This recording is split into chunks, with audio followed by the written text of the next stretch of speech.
Welcome back to Jersey Matters. I'm Larry Mendte. We have a very important election coming up across the country and in New Jersey. So let's talk about voting rights, voter suppression, and voter ID with a man that knows all about it, Bergen County Clerk John Hogan. Thank you so much for Larry. coming in. Thank you for having me on the show. I appreciate you coming in. Your office recently gave out or is offering identification cards.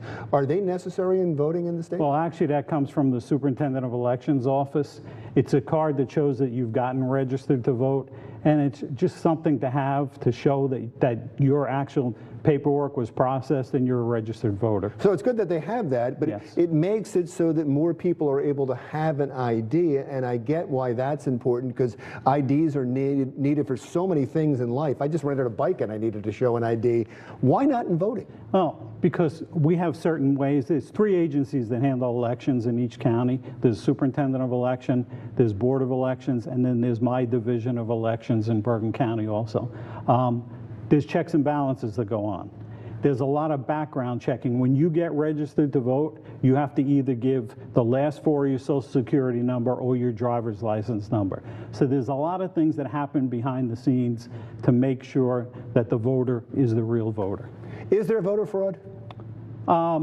Bergen County, we haven't seen big amounts of voter fraud.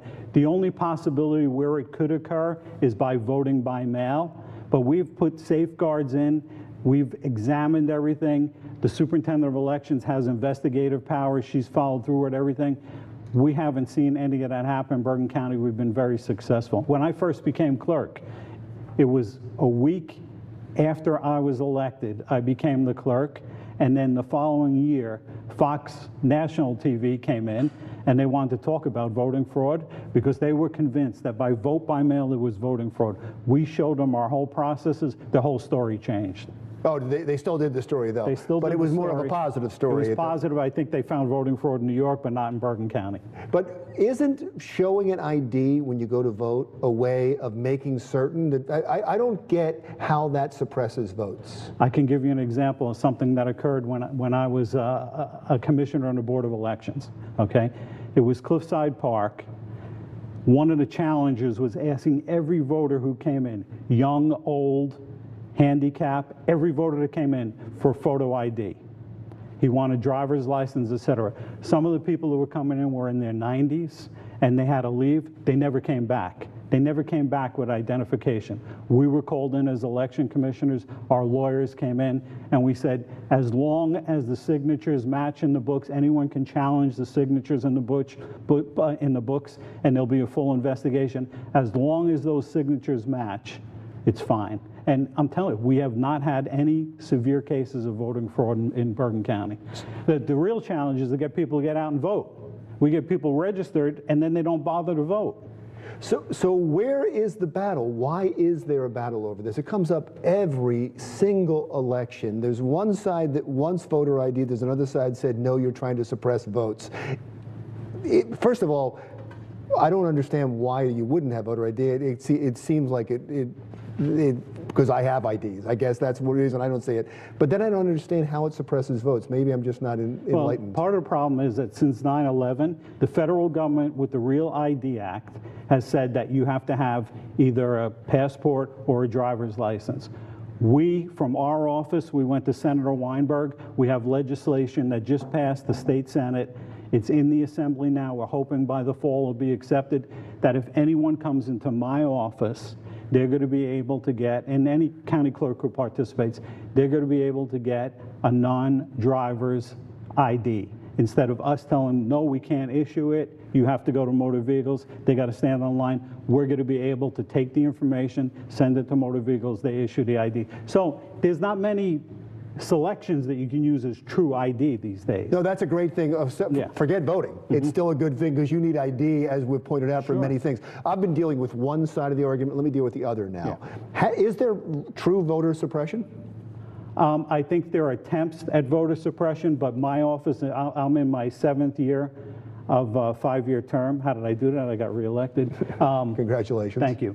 But we go out and we try to educate the voters so that there's no fear in elections. We actually put a booklet together that we hand it. I do a lot of weddings. I do over 700 weddings a year. Every bride and groom gets this booklet. No fear in elections. There's no mystery in elections. Once you get registered to vote, it takes you about 3 minutes to get registered to vote. It's not all that hard to be eligible either to vote. You can participate in every election.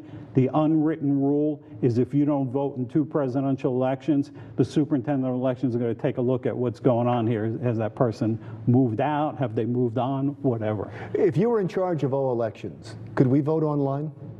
I think Governor Murphy's moving toward that, but I'm not so sure that we have the safeguards in place. I can tell you, during Hurricane Sandy, that was my real first test as clerk. Lights were out, we were on generator power and everything. Some of the rules were relaxed, that people could vote by mail, because we had college students that could no longer get back to their towns, to the communities where they lived, so they could vote by mail instead. The rules were relaxed by the lieutenant governor, that we could fax those applications back and forth, and some good things came out of the voting process in Hurricane Sandy.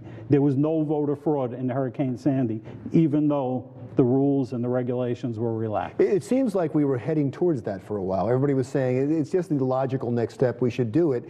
But then came these stories of Russian meddling and them getting involved through the computers. I think that hurts the argument until we deal with that. But then that's why I go out, I speak to schools, I speak to senior groups, civic groups, and I tell them there's no hacking of elections in Bergen County. We are not web-based.